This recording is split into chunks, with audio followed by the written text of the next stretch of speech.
टमाटर की वाफर पैदावार की ऐसी टेक्नोलॉजी जिससे टमाटर पूरा साल सस्ता भी मिलेगा और दूसरे मुल्कों से इंपोर्ट भी नहीं करना पड़ेगा। ये टेक्नोलॉजी क्या है और पाकिस्तान में इस टेक्नोलॉजी का इस्तेमाल आम कैसे हो सकता है, जानिए इस वीडियो में। सर, सबसे पहले तो ये बताएं, हाइड्रोपोनिक टेक्नोलॉजी क्या होती है, किस तरह के वसाइल चाहिए और उसको सेटअप को उसको इंस्टॉल करने के लिए क्या क्या चीज़ें रिक्वायर होती हैं, कैसे बनता है ये hydroponic technology system? Basically hydroponic technology ये है कि आपने पौधे को मिट्टी के बगैर उगाना है। तो मिट्टी के बगैर पौधे उगाने के दो तरीके हैं, या तो आप बिल्कुल पानी के अंदर पौधों को जो जो ग़िज़ाई अज्जा चाहिए होते हैं वो उसी में मिक्स कर दें और पौधा वहाँ से लेता रहे। तो इस एक तो ये तरीक़ाकार हो गया। इसमें नॉर्मली हम जो है जिस तरह हमारे लीफी वेजिटेबल्स हैं, जैसे सैलड्स हैं, जैसे कि आपका कोरिएंडर है, मिंट है, इस तरह की जो चीज़ें हैं आप सिर्फ वाटर कल्चर में या सिर्फ पानी के अंदर न्यूट्रिएंट्स डिज़ोल्व करके ले सकते हैं। दूसरा, जहाँ पे आपने कुछ फ्रूट्स लेने होते हैं जैसे कि टोमेटो, कुकम्बर, कैप्सिकम, चिल्लीज़, तो उस वक्त फिर हम कोई ना कोई सॉइल लेस मीडिया जो है जैसे कि कोकोपीट या जो राइस हस्क है, चावलों का जो फक जिसको बोलते हैं, हम फिर वो इस्तेमाल करते हैं। तो उसके अंदर हम पौधा लगाते हैं और पौधे को फिर अगेन उसी तरह के पानी में सारे दरकार ग़िज़ाई अज्जा जो हैं वो हल करके देते हैं, तो पौधा उससे अपनी नशोनुमा मुकम्मल करता है। कि इसकी सेटअप की जो इंस्टॉलेशन है वो कैसे होती है, क्या क्या रिक्वायरमेंट चाहिए ऐसा सेटअप बनाने के लिए जहाँ पे इंडोर पौधे उगाए जा सकें? बेसिकली जब आप एक कमर्शियल लेवल पे जाते हैं या इसका जो सेटअप की जो रिक्वायरमेंट है वो ये होता है कि इसमें हमारी कोशिश होती है कि हम इन्वायरमेंटल कंट्रोल जो है ना अपने पास रखें, जैसे कि इसके आप टेम्परेचर और ह्यूमिडिटी को जो है ना वो मेंटेन करें। तो जब आप कमर्शियल लेवल पे जाते हैं तो वो डेफिनेटली बहुत एक्सपेंसिव है। जैसे आपने पहले हमारा एक मॉडल देखा है, वो हमने जो हमारे जो कमर्शियल स्केल है उसको हमने बिल्कुल छोटे से मॉडल में आपको दिखाने की कोशिश की है, गिलास हाउस में, या आजकल जैसे पॉलीकार्बोनेट शीट्स आ रही हैं उनसे। वो तो टेम्परेचर बेसिकली इसका रिक्वायरमेंट है, टेम्परेचर हम कैसे मेंटेन करते हैं जिसमें पौधा हैप्पीली ग्रो कर रहा होता है। सेकेंडली, इसके एक जो लो कास्ट जिस तरह ये वाला आप मॉडल देख रहे हैं, ये हमने एक छोटा सा लोगों के अंदर इंटरेस्ट पैदा करने के लिए कि आप एक छोटी सी जगह पे, जैसे ये 6x6 फीट का एक मॉडल है कि आप अपने घरों की छतों पे या अपने टेरेस पे एक छोटा सा रख के, तो इसमें भी आप इतनी कम से कम पौधे लगा सकते हैं कि आप जैसे कि टोमेटो के 2 प्लांट्स हो तो आपके किचन के लिए वो काफ़ी रहेंगे। हाइड्रोपोनिक टेक्नोलॉजी से टमाटर की पैदावार कितनी होती है, कितने अरसे में होती है, यहाँ पर उसको कैसी फैसिलिटी मिलती है जब ये इस तरह के रूम में आ जाता है, ग्लास के रूम में, और जो एक ओपन एयर कंडीशन में टमाटर उग रहा होता है, क्या फ़र्क होता है? देखें, जो ओपन एयर में टोमेटो उग रहा है वो टोटली जो नेचर है उस पर वो डिपेंडेंट है। उसके ऊपर किसी दिन ओले भी पड़ सकते हैं, बारिश भी हो सकती है, जो भी क्लाइमेटिक फैक्टर्स हैं वो उसको बैडली इफेक्ट कर रहे होते हैं। जब आप एक कंट्रोल इन्वायरमेंट में लेके आते हैं तो पौधा एक मखसूस माहौल में जो है ना वो परवरिश पा रहा होता है। तो यहाँ पे पौधे को उतनी एफर्ट या सर्वाइवल के लिए और खुराक के लिए उतनी एफर्ट नहीं करनी पड़ती जो बाहर करनी पड़ती है।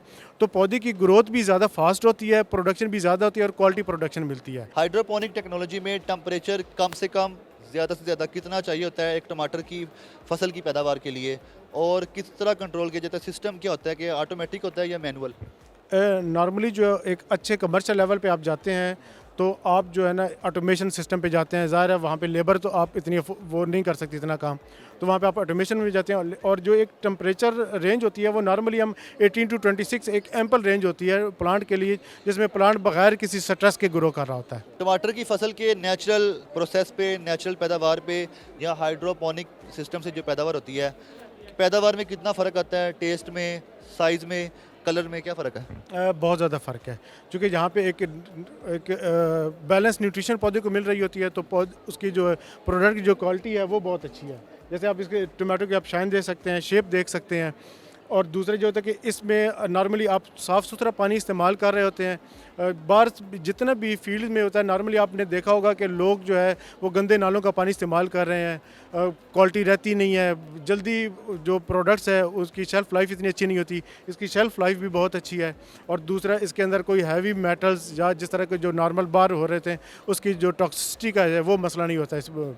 और जहाँ जो प्रोडक्शन का ताल्लुक है तो इसमें प्रोडक्शन आप 5-6 गुना नॉर्मली जो है ना ज़्यादा लेते हैं। आप इससे ज़्यादा भी अच्छे जा सकते हैं जब आपकी मैनेजमेंट अच्छी होती है क्रॉप की, तो इससे प्रोडक्शन आप इससे भी ज़्यादा अच्छी ले सकते हैं। एक्सपेंस या कॉस्ट कितनी होती है अगर हम कंपेयर करें नेचुरल प्रोसेस से? इनिशियल सेटअप की कास्ट बहुत ज़्यादा है। अगर आप एक कमर्शियल यूनिट पे जाएंगे तो आपकी जो 1 एकड़ में है वो तकरीबन आपका जो है ना 5 से 6 करोड़ का खर्चा हो जाएगा। लेकिन अगर आप अगर आप अपने सिर्फ किचन गार्डनिंग के लिए छत पे करना है, जैसे हमने ये एक 6x6 का बनाया, तो ये आपका 80,000 तक जो है ना एक अच्छा स्ट्रक्चर तैयार हो जाएगा, जिसमें आप अपने किचन की ज़रूरियात जो है ना वो पूरी कर सकते हैं। ठीक है, अब ये बता दें कि ये जो हाइड्रोपोनिक सिस्टम है ये दुनिया में कब इंट्रोड्यूस हुआ था, पाकिस्तान में कब आया था, कैसे आया था और कितने साल हो गए? ये 18th सेंचुरी यानी कि आप 1916 लाइक दैट, इसमें जो है ना 1920 में लाइक दैट, इस तरह जो है ना ये फर्स्ट जो है ना कंसेप्ट उस वक्त इंट्रोड्यूस हुआ। पाकिस्तान में आते आते इसको काफ़ी टाइम लग गया। पाकिस्तान में जो है ना ये तकरीबन 2006-7 में जो है ना इंट्रोड्यूस हुआ। एक डच कंपनी थी, उसने पहला यहाँ पे हाइड्रोपोनिक फार्म सेटअप किया, कुछ अर्सा उन्होंने चलाया और उसके बाद जो है ना फिर हमारी पीर मेर Ali Shah arid agriculture university ने उसको एक्वायर कर लिया उनके जाने के बाद, और उसके बाद फिर ऑन एंड ऑफ हम इसमें डिफरेंट अपने प्रोजेक्ट्स कर रहे हैं। 18 साल हो गए पाकिस्तान में इस टेक्नोलॉजी को आए, फिर भी हम हर साल जो है टमाटर की शॉर्टेज देखते हैं, टमाटर इंपोर्ट करते हैं ईरान से, फिर यहाँ पे हम कोई 100-150 वाले किलो टमाटर जो होते हैं 700-600 तक बेचते हैं। क्या वजह है कि हम टेक्नोलॉजी होने के बावजूद हम यूज़ नहीं करते? बेसिकली इसका एक तो मैंने आपसे पहले बात की है कि इसका इनिशियल सेटअप कॉस्ट बहुत ज़्यादा है कि आम फार्मर अफोर्ड नहीं कर सकता। तो अगर इसमें कोई गवर्नमेंट सपोर्ट करे या जो प्राइवेट इन्वेस्टर्स हैं वो अगर एग्रीकल्चर में, जिस तरह का आजकल प्राइवेट इन्वेस्टमेंट का एग्रीकल्चर सेक्टर में बहुत ज़्यादा इंटरेस्ट पैदा हो चुका है, अगर वो करें तो वो बहुत अच्छे तरीके से कर सकते हैं। पाकिस्तान में टमाटर कहाँ कहाँ से इंपोर्ट होते हैं, कौमी खजाने पे कितना बोझ होता है, और अगर ये पाकिस्तान में टेक्नोलॉजी इंस्टॉल कर दी जाए तो पाकिस्तान पे जो कौमी खजाने पे बोझ है वो कितना कम हो जाएगा? डेफिनेटली आपको पता है इंपोर्ट बिल इससे बहुत ज़्यादा कम हो जाएगा। नॉर्मली आपको पता है इंपोर्ट करना पड़ता है आजकल, जैसे पहले इंडिया से बहुत ज़्यादा आ रहा था, अब अफ़गानिस्तान से और ईरान से बहुत ज़्यादा आ रहा है हमारे पास टमाटो।